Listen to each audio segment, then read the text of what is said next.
All right, what's going on, guys? Welcome back.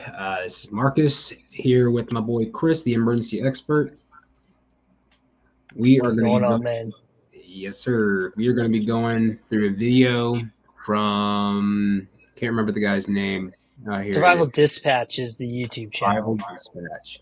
So we're going to review this video, Escaping the City. All right, so I really like these kind of videos. It shows that people are actually thinking because this is actually probably one of the more realistic scenarios given the summer of love in 2020. The riots pretty much literally everywhere. Is that what we're calling it now? The Summer of Love? Summer of love, man. Um, Quick background on myself and Chris. So I am a decade-long infantryman, and I work over in an area teaching foreign weapons, and I'm also the owner of Cloaked Entry Co., one of the only businesses that teaches surreptitious entry. Chris, give a little background on yourself. Yeah, my name's Chris. I was in the Marine Corps for 8 years. I was a reconnaissance man and a scout sniper. In addition to that, I've served in a lot of roles, whether it was red teaming, as a security manager, and then my current role as an emergency planner, overseeing a county of about over 500,000 people, which really lets me kind of look at some of these things and understand the contingency planning side of it, which is where I kind of focus on is that and community building, because those are the two big things a lot of people just don't really do enough of. Yep, completely agree with you. All right, let's go ahead and hop into it hot and heavy. Let's see, I'm going to do right here.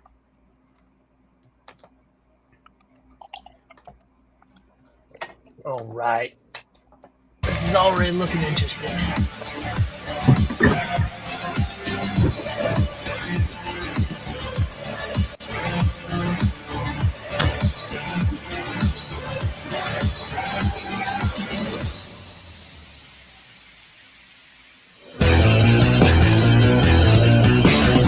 The music. Oh, yeah, brother. So you're in a Bugout situation. You've left the city. You're getting away from some sort of a large event. Normally, what you want to have is a turnout bag, and a turnout bag is going to be something that you can put extra clothes in, so that you don't end up having to run off in the clothes that you were wearing. Maybe get He's out got of your the suit, sandals, get out of your Marcus. swim trunks, whatever it is. If you don't have a turnout bag, He's you're gonna got have the to do it with sandals. the Bugout The bag. chanclas. I can't say anything about it. I can't say anything about it. I'll just be ragging on myself.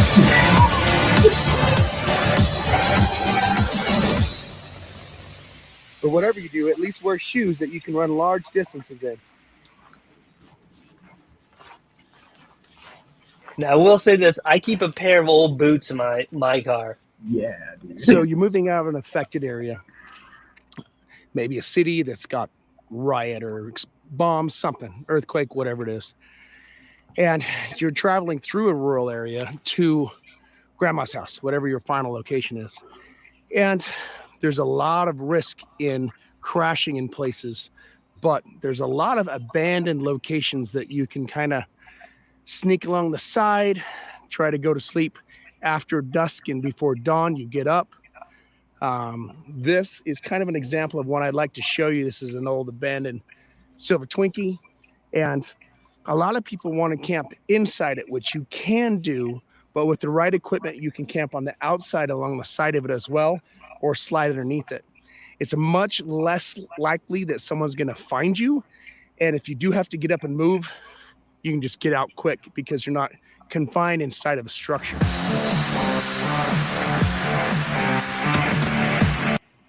How do celebrities like Justin Bieber and The Rock generate That's a good place hundreds to of pause. millions of Anyways, dollars? there's It's actually something that, like, I don't know your personal experience, but like I would not crawl under an abandoned like trailer. I'm gonna just tell you from personal experience, having to crawl under houses, abandoned barns, trailers, all sorts of stuff live underneath that trailer. And the last thing I want to do is go under there thinking I'm going to sleep for the night and curl up next to, I don't know, some sort of pit viper or a pissed off raccoon that's like, what the fuck, dude? Like, why are you in my house? Like, so and on top of that, like, if you go inside and I don't know what kind of condition this is in, but like you put yourself at like a lot of serious health risks. If that Yep. trailer was abandoned for no reason, there's usually a reason. Like people don't just decide like, oh, I'm never going to use this again. Like something was cooked in there or spilled in there or something's not usable in there. And so they went, I'm just going to leave this here because I don't want to pay the $2,000 to get rid of it. So just something to think about when you're going into random abandoned trailers. Yeah. You already smashed on all those points. Not only that, but depending on what the weather is, I don't agree. I don't disagree with him in saying that pretty much get off the street during obviously daylight hours and then move out before dawn or dusk. Excuse me. Or no, it's dawn. I was right. So I completely agree with him on that. Yep. That's something I've taught it before is that people want to move through areas of friction. And I don't know why. They're like, oh, we can go ahead and just blend in with the crowd. And we can move out of there. And I was like, that would be cool if you guys were the only ones, if they were the only ones there, right? You move with a violent crowd or something like that. You also risk running into cops. And we already saw what happened during the Summer of Love, right? People were getting tear gas, shot in the face with fucking rubber bullets and all that shit.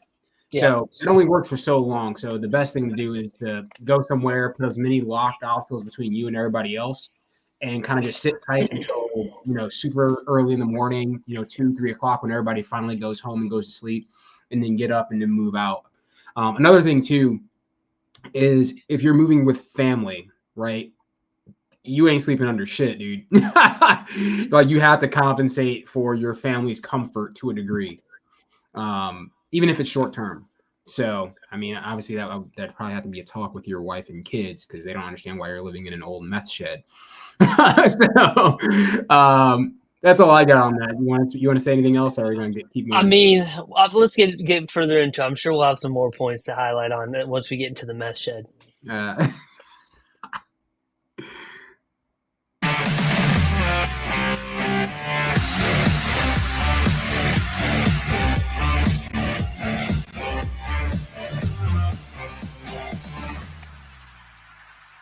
So there's a lot of risk when you're moving through areas like this because you're squatting somewhere that you don't belong. If it is a grid down situation, you move at night, sleep during the day. If you snore, that's a problem. What I'm wearing is clearly inappropriate for this kind of travel, but it's literally what I was wearing today, and that's why I wore it.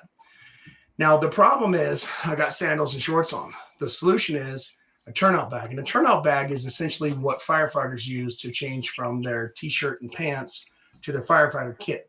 That turnout bag is going to have running shoes, pants. I have a suit, a flight suit that I leave in my truck to use for working on tools, that kind of thing, right? If you don't have a turnout bag like I don't today, it's all going to have to be contained in your Bugout bag. So this is my Help People Gear chest rig. This is where I would put my tactical dinosaur, right? No dinosaur in there, but you get my point, right? Some of the other things you want to keep in this are batteries, solar, a big battery tank for your phone, fire, the type of stuff that if you really get in a pinch, you can drop this bag and run with that chest kit so it's never going to come off. So the things that you need all the time, you need now, you need quick, you put your chest kit. I've got my Heal People chest rig that I can keep my quick, accessible things in. And I've got an Abrelli stock switchblade backpack. Now, let's go over real quick what I've got in this and why. Right here on the top, I have, again, the quick, accessible things. I've got some spare cameras. I've got licensing for some firearm stuff. Got some nutrient survival caffeine and some nutrient survival food up here right up top. I've got plug. Lighter, Visine, allergies will kill you, a knife, GPS device, light, and extra ammunition. So some quick stuff that I want access to in the real world. I need these type of things. And in the scenario we're creating, I need these other things as well. One other thing I did to this bag that I really like is I added a Maxpedition IFAK, and I stuck it on the inside so you can't see that it's here.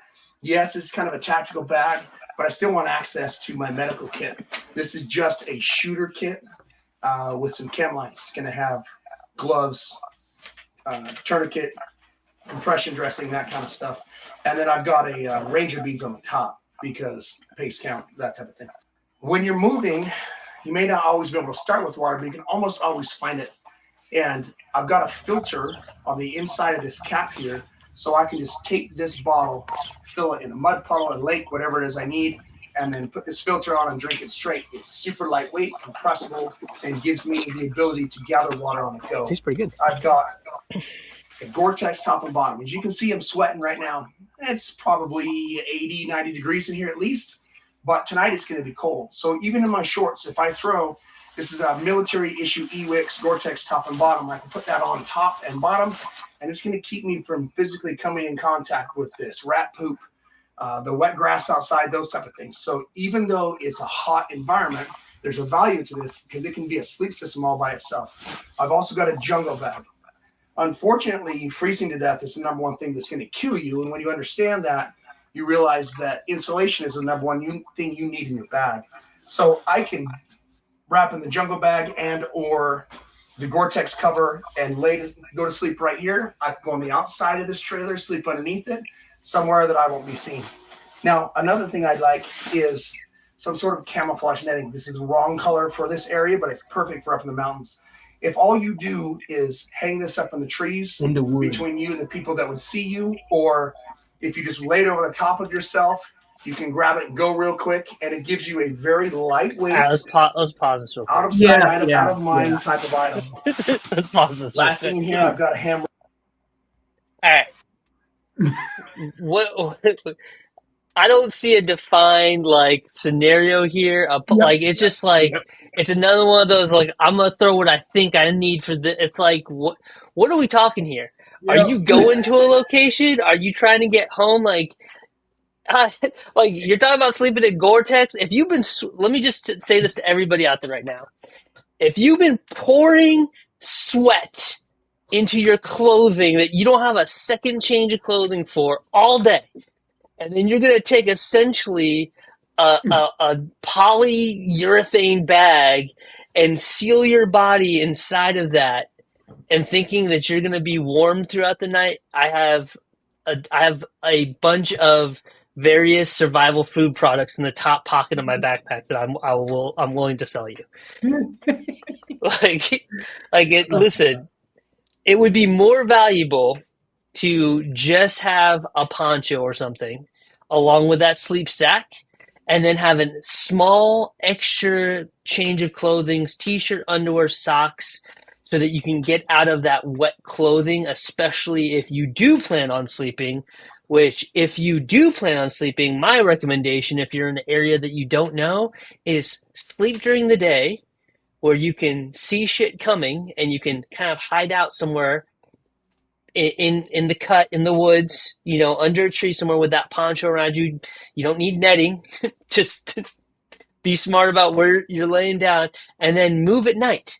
Because I'm going to tell you right now, if shit is going down the world and you have to bug out of some urban area and you're going through a rural zone and you're just walking out there with your Hail People gear and your backpack on and your flippy floppies, like, you're going to draw some attention from the locals. Like, people are going to know you're there real quick.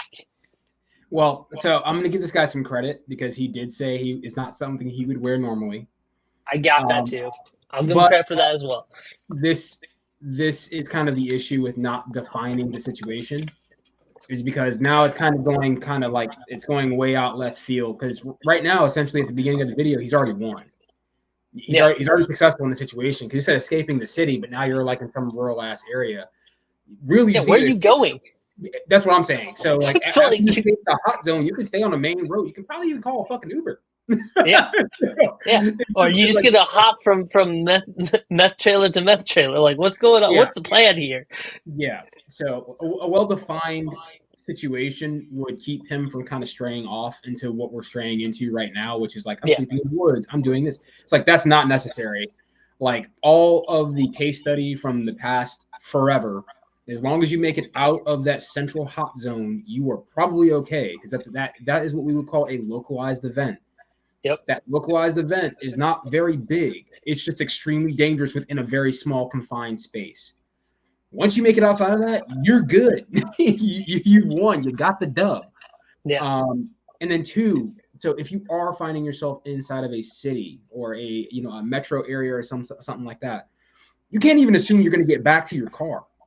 You can't assume you can get your car out of there. So me making it back to my car is, as much as I would love to make it back to my car, if there is a hot spot or a friction spot around that area, I can't even risk going back to my car. I have to assume my car's been burned down or it's been broken into and everything's been stolen out of it at that point. Like, insurance is going to have to take care of that. And some perfect examples of that is like 9/11, right? Like the whole city gets shut down. No one's leaving, downtown. And the only way people were getting across were ferries. So like you're not staying there to wait to get your car to drive it over the bridge. It ain't happening. Yep. Or even in some cases like here in Philly during the Summer of Love, they actually closed off all the major highways, and you were required to get out of the city for a certain period of time, after a certain period of time, because curfew was in effect, and they're literally patrolling around the city. So it's one of those things where it's like you have knowing what you have with you, and that's why I really do appreciate the fact that you said the turnout bag. Because that's one of those things that I think is so smart to have. And if you and let's say your spouse or someone maybe you share the car with, whoever, having one or two sets of clothing in there that you can both kind of share. And my wife, she's 5'6". She can wear my stuff as long as I got a belt that can tighten up around her waist, and it's gonna break up her outline as a female and make her look a little bit bigger. Make her look like she's in men's clothing, and it's a great tactic, especially if your wife ends up having to walk home or something of that nature. So I love the turnout bag idea. That's just another, your car is another extension of essentially your EDC.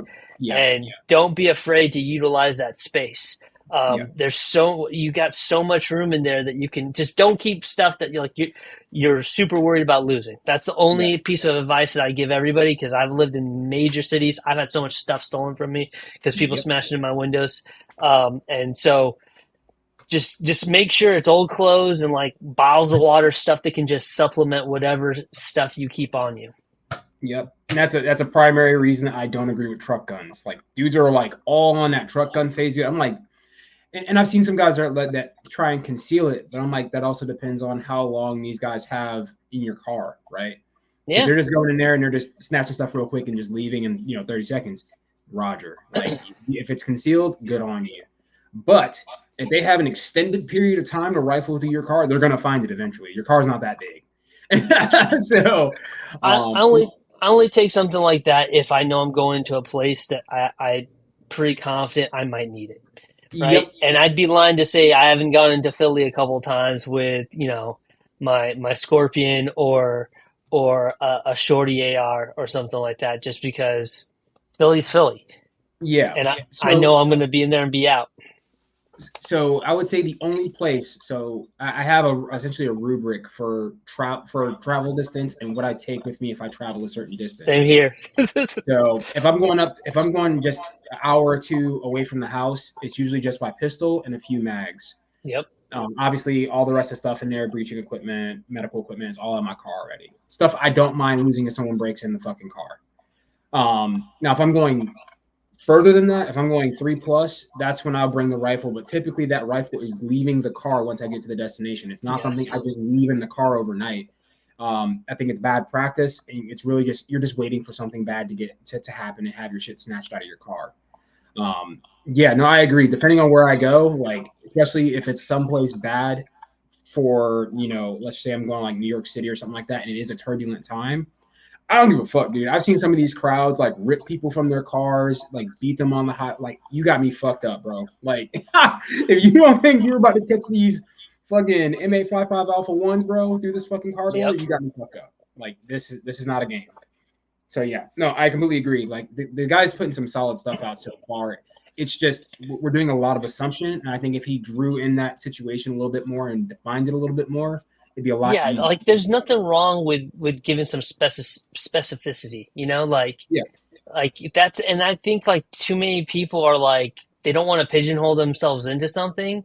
Yeah. And I'm like, pigeonhole, because that's what everyone's working with, really unique circumstances. That's the number one thing that bothers me, is like everything gets so generalized. And, it's one of those things for me where I'm just like, yo, like every situation is different. So approach it that way. Like use this as a baseline, but then say, okay, well, if I have to cross a river, I might need a dry bag at the bottom of my bag that I can put all my stuff into so that when I cross, it stays dry. Yep. And, you look at bridges getting blown up and things like that happen all around the world. If you have to cross a major river and you're on foot, you better have a plan for that. Yep. Another thing I'll put out here too, for the people that are on here, everyone always has their cell phones on them.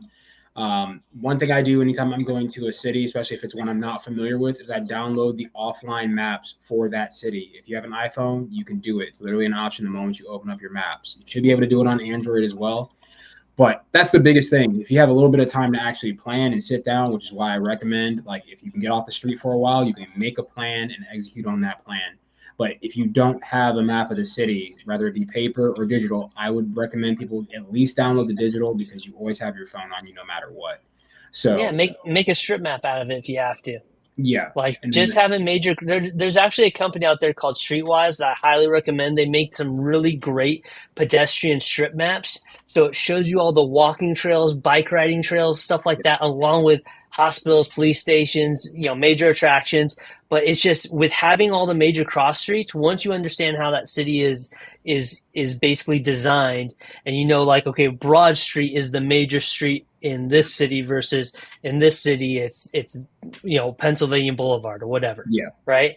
But they're so useful for just marking stuff down and taking notes on while you're there doing whatever you're doing. 100%. All right, let's go ahead and get back to it. Radio for communications and tactical pea shooter for food and self-defense. And then I've got a headlamp in here as well with quick access. It comes both in red and clear with extra batteries on the inside for when it runs out. That way you can have some light, but not as much that's seen from larger distances.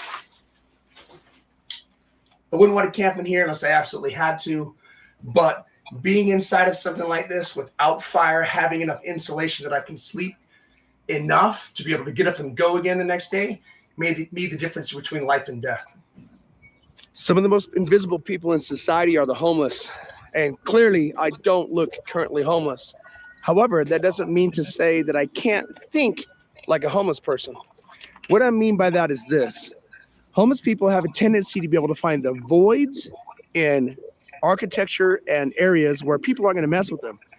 They find the little pockets between bushes on the side of the building and the building. They crawl in there and sleep.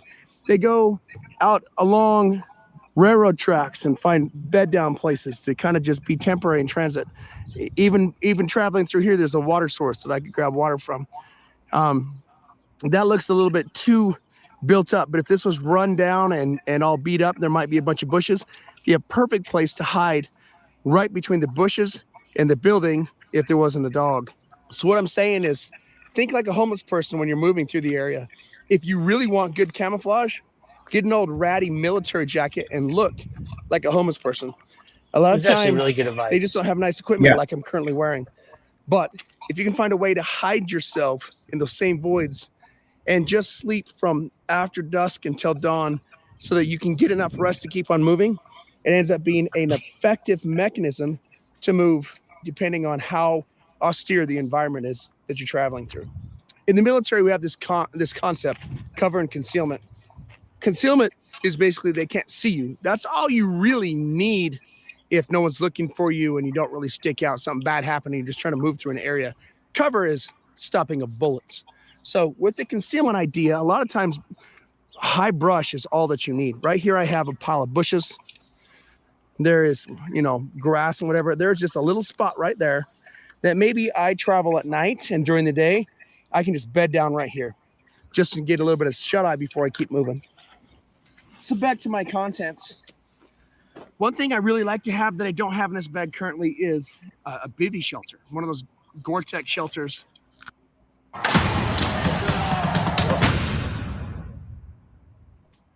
Some decent What is some up? decent nuggets there. I like what he That said can, about the voids. I mean, the term that I Yeah. always think of is negative spaces, right? That's what we get told to look for as a sniper. Is like, oh, you want to exist in the negative space.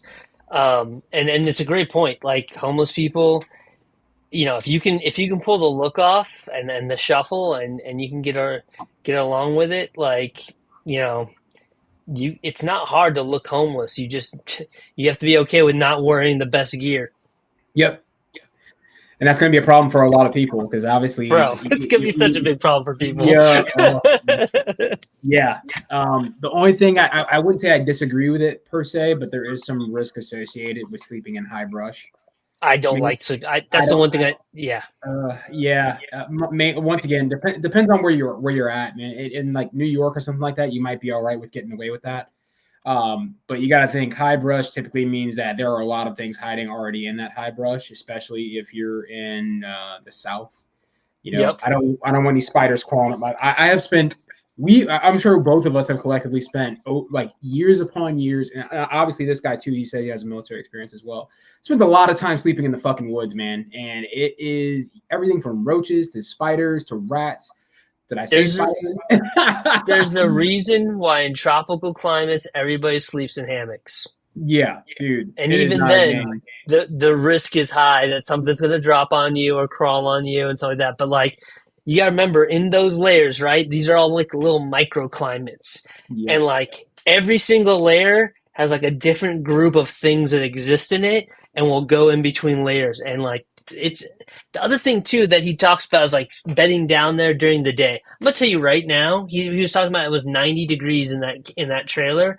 If you're out in the open, with the sun beating down on you directly overhead, you're not getting any sleep eye in that little nook of grass. Like it's gonna be hot, boy. Like you want to find yourself someplace by a water source under a tree somewhere if you're gonna take a little day nap and you want to stay cool. Otherwise, if you're there, man, you're cooking. You're gonna be roasting in the sun right there. I mean, if he's got as much shit as he's got on him right now, he could really build a sunshade. Honestly, he could drape. He could. But like, yeah, we'll see. Let's see. If you have all that stuff on you, I don't EDC a bunch of shit, dude. Bro, my EDC is my regular bag I take to work. I just have a few extra things because if I'm going home, that's 13 miles. I'll be there by dinner. You know what I'm saying? Like I'm jogging that bitch home. Essentially, dude. I'm not camping out. I'm not unless there's some cataclysmic event. I'm not hanging out no tall grass. I'm headed home. Big facts. Yeah. All right, let's hop back in. Cover your entire body. And it's really hot. It's kind of swampy, so I don't need a huge amount of heat. But if all I do is I'm gonna put up my Gore-Tex. Throw a Gore-Tex top and bottom on real quick. And Gore-Tex seems like the wrong answer for an environment like this. But all I want to do is keep the bugs and stuff off my body.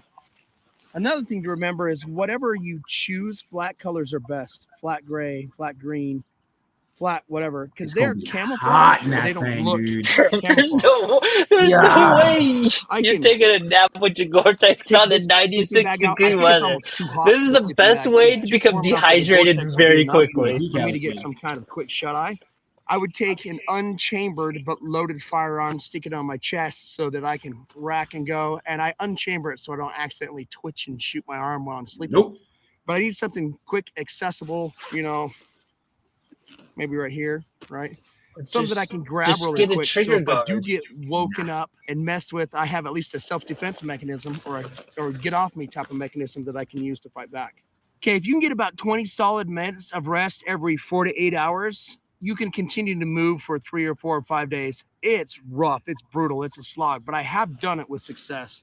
So keep that in mind when you try to do your planning. Socks and boots would be appropriate given my current situation, but again, I'm wearing what I had with me.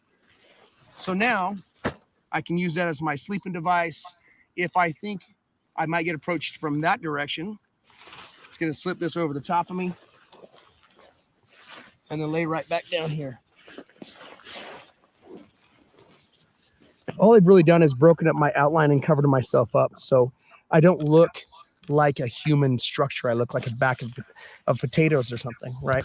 And as you can see from this perspective, Nothing I can suspicious see anything about out that of this. bag Like of this netting potatoes is sitting in the super field. easy to see out of.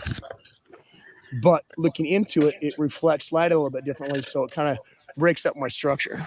So even if I was just sitting right here not moving, I would be able to take a nice little nap. This is actually surprisingly comfortable. If it starts to rain, that's going to suck. But all I do is just zip the Gore-Tex up over the rest of me and cover myself up. Any of you soldiers have spent nights in situations like this, you have my respect.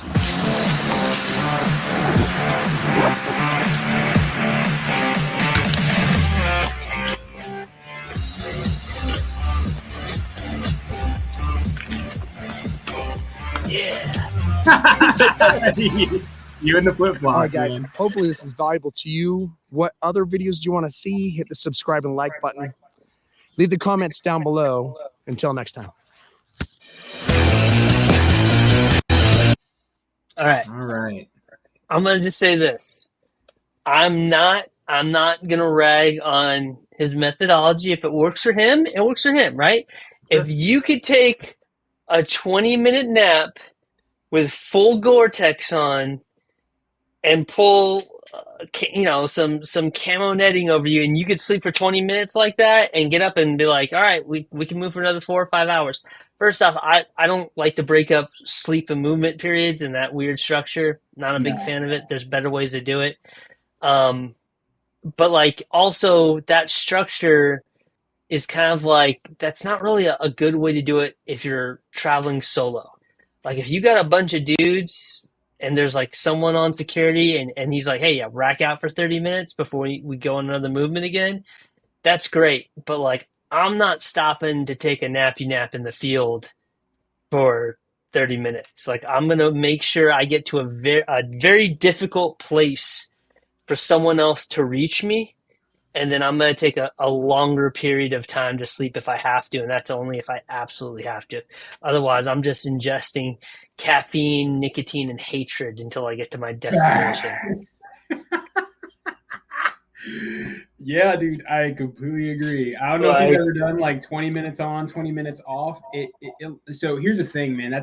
You're going to get to a point of diminishing returns on that really fucking quick. I give it maybe 1 to 2 times before that shit you come crashing down, and then you're gonna oversleep that 20 minutes. You're gonna oversleep your alarm, and you're gonna wake up. You're like, oh shit, it's daylight again. Like, because dude, that's happened to me. Break that sleep pattern up like that, and it's not sustainable.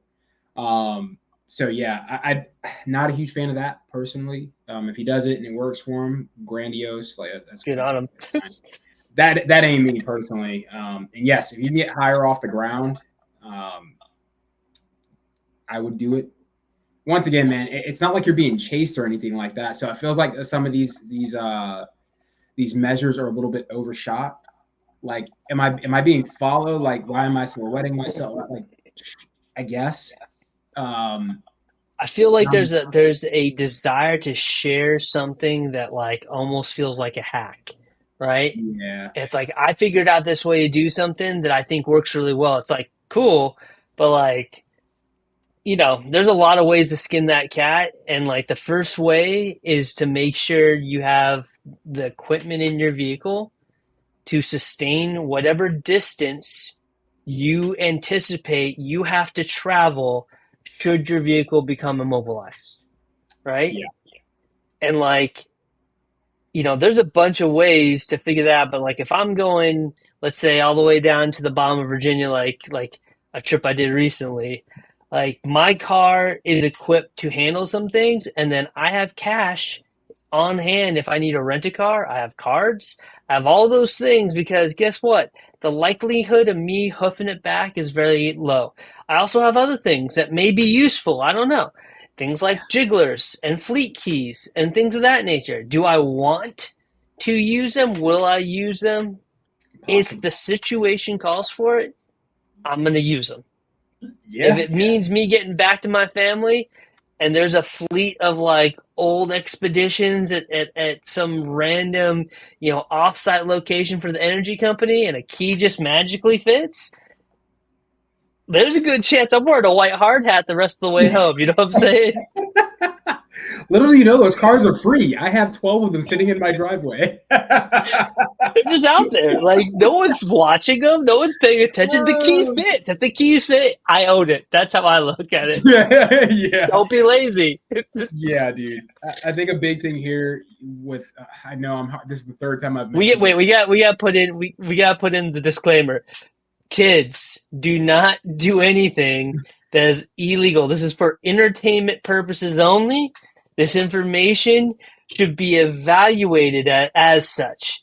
Yeah. So if you decide to purchase some fleet keys for virtually every vehicle used by all the major energy companies, government entities, and they're too lazy to have individual keys, I do not recommend going on eBay or Amazon and searching something like Ford fleet keys or even construction equipment just blatantly out there. I do not recommend you go and do that. I highly recommend you follow the letter of the law because that's what we should do. To the T. To the T. Capital. Yeah, dude. I'm going to go back to this. Once again, defining the situation, right? Distance traveled. That's going to tell me a lot. And obviously that's going to be very different for every single person, right? If you're of poor fitness, a 7-mile trek for you might be completely fucking out of the question. Yeah. For me, if it's within 15 miles, I'm fucking going all night. Yep. Zero hands on stopping. However, another thing that we have to consider, right? Are we alone? Are you with your homeboys? Yeah, me and my homeboys are just gonna push the 15 miles all the way to the night and sleep no nothing. Now, if it's me and my wife, or me and some children, vastly different situation. There's no chance you're moving 15 miles on foot with kids or wife in tow, unless she's just one of those like exceptions to the rule, and she's just wicked fit. Used to sucking, like totally fucking different. That ain't the majority. That's the exception. Correct. So I would say those are planning considerations, right? And I think you should absolutely have a plan of some sort, even if it's just a rough plan. A plan for if you're moving by yourself, if you're moving with family in tow. Those are going to be executed in vastly different ways. So, and what are your constraints, right? Like, is the goal to get home as quickly as possible because the people there are in danger and you need to be there to protect them?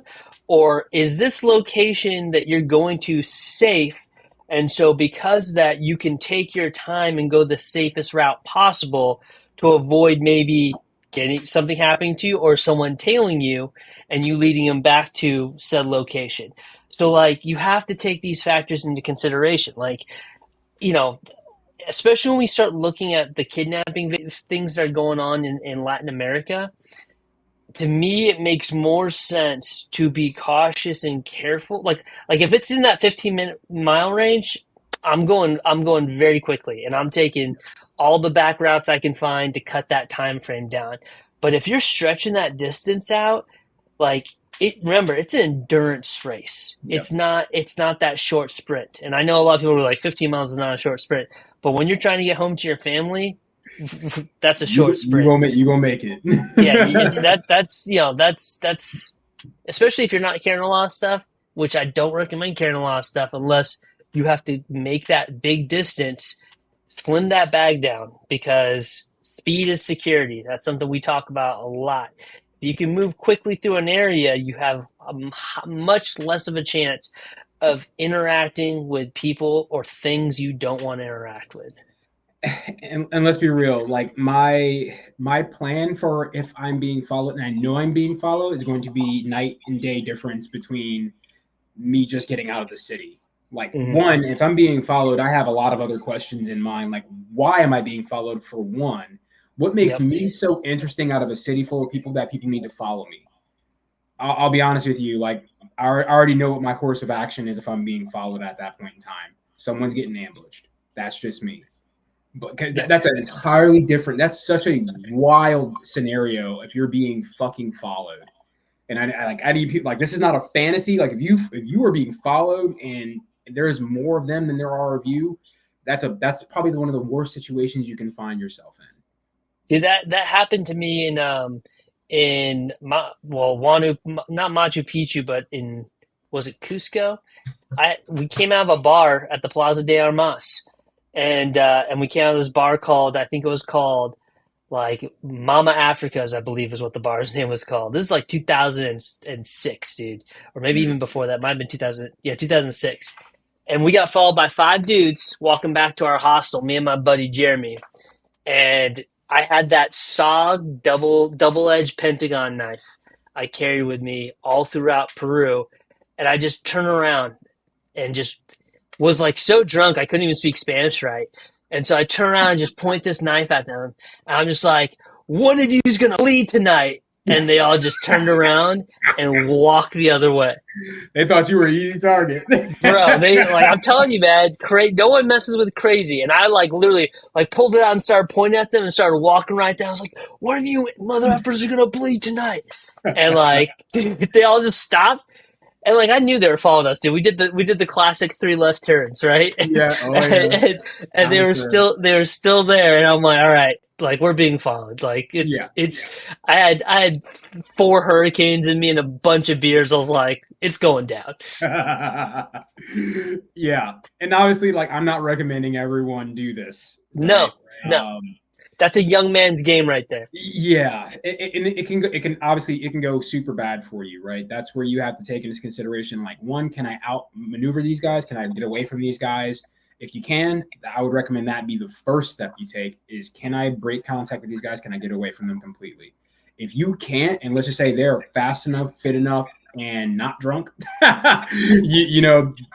you might not be able to outmaneuver them or get away from them. So you have one option left. You can maybe find a cop on the street or some shit like that and be like, hey, make a commotion and whatever. Or you might have to fucking fight those dudes. Those are really your options. And this is where a big part of being fit comes in hand, right? If you're fit and you can move quickly, you can stretch out that distance. They're probably going to give up and move on to a different target if you can get at least out of their line of sight. Yeah. That a lot of times that's literally all it takes. The other thing is too, if it's you versus multiple people, try to find a crowd. Try to find a public place, a busy place. Go in through one store exit, take a bunch of left turns, duck underneath an aisle, cut all the way to a side exit or a garden center. Great way to lose someone, come out the side of the garden center and continue on your journey and stretch them out, make them have to work to find you in places with public. And that's why it's also good to have a jacket or a covering that can change your color description very, very quickly. Yeah. So I tend to wear a lot of black, but then I'll have a bright green raincoat or something like that. And that way, if I throw it on, they're looking for a dude in a black hoodie, not a guy in a bright green raincoat. And so just thinking about how you can do little things like that. Yeah. We're going a little bit down the rabbit hole here with falls and stuff, but yeah, the scenario, understanding your scenario is super important, right? And you should have kits or at least ideas of kits that how Sky's talking about and how this guy was talking about in turnout bags. If I'm going over a certain mileage, this kit should be a kit that I put together, which I have, and it just goes in my car with me. And that's my supplementary gear and probably something like extra cash and stuff so that if I got to get out of Dodge, I have that available. Yeah. Yeah. No, super spot on, man. Yeah. It's all that stuff you said about, finding a more crowded place. But obviously in this situation, they're trying to get away from all these places. Correct. So like I said, if the being followed part, if you're not being followed, I don't think half of the things he's talking about is actually necessary. Mainly if you get out of that immediate hot zone to even a main road 2 miles up the road from the city, you'll be okay to probably just call a fucking Uber or walk home or whatever. Life is very normal, 2 or 3 miles away from the hot centers. Nothing's changed. So it's really funny because anyone who's been in a big city where there's a lot of shootouts and a lot of stuff like that knows that everyone runs for 2 blocks. And after the second block, everyone just starts walking again. It's Yeah, that's literally it, man. So that's why. It's so funny to be like, once they turn a major corner, it's like, all right, we good. Like, Yeah, dude. everyone's just so nonchalant about it Yeah, afterwards. Like, oh, that was fun. Like, Philly's crazy, yo. What's up with yeah, Baltimore? Like, yeah. My last point here is don't over tacticalize a situation that is fairly simple in nature. If you do that, you start opening yourself up to way more problems that's a than you great would point. have fucking had. Which I think this video, and no, not bashing this guy, I think the video was great. But yes, like walking railroads is good, you know, all that stuff like that. But sleeping out in the open and stuff like that, unless you really define the situation, that shit is unnecessary. Get away. If you cannot get away, stay somewhere in place. Put locked obstacles between yourself and everybody else outside. Travel early morning hours. You know, if you can't just get out right straight away, you might be able to just get out. You might literally be able to walk the fuck out because you are not the main focus. You're not the main character here. So like them destroying shit is typically the main, objective there. So if you're not even being looked at, just walk the fuck out, or you be able to hop back in your car and drive off. Who knows? It's crazy how much that 2 block radius is a conditioned thing for a specific reason. Because if you're not within 2 blocks of whatever the chaos is going on, especially when it comes to riding and stuff, you can literally just parallel whatever that those rides are doing, and then take a hard 90-degree turn and just get away from them, because they're gonna keep going wherever they're going. You're just trying to put distance between you and them. Yeah, that's it. That simple. And just remember, most criminals are criminals of opportunity. If you don't look like bait, if you're not covered in all sorts of gear walking through a hood that you don't know, but rather you're just a blob that kind of blends in, maybe you got a hoodie from that area or a big puff jacket that matches that area, something that breaks out your outline, and you're just walking with a purpose, guess what? Most people aren't going to mess with you. And if they do, have a way to mess with them back. What up, blood? No, I'm kidding. Yeah, that's pretty much it, though, guys. All right, Skypirate Actual and Emergency Expert back here reviewing more videos. We're gonna do another one here fairly soon. I'll find one. I got one. I've been eyeing for a while. Yeah. All right, guys. Well, it was a pleasure having you guys. If you want to like, subscribe, do your fucking thing. If not, whatever. All right, guys. I don't know why you're here then. 47 minutes in. Yeah, dude. All right. So, all right, guys. Sharing and let's see, exit full screen. Dude, I'm like an old fogey with this shit, dude. I'm trying to learn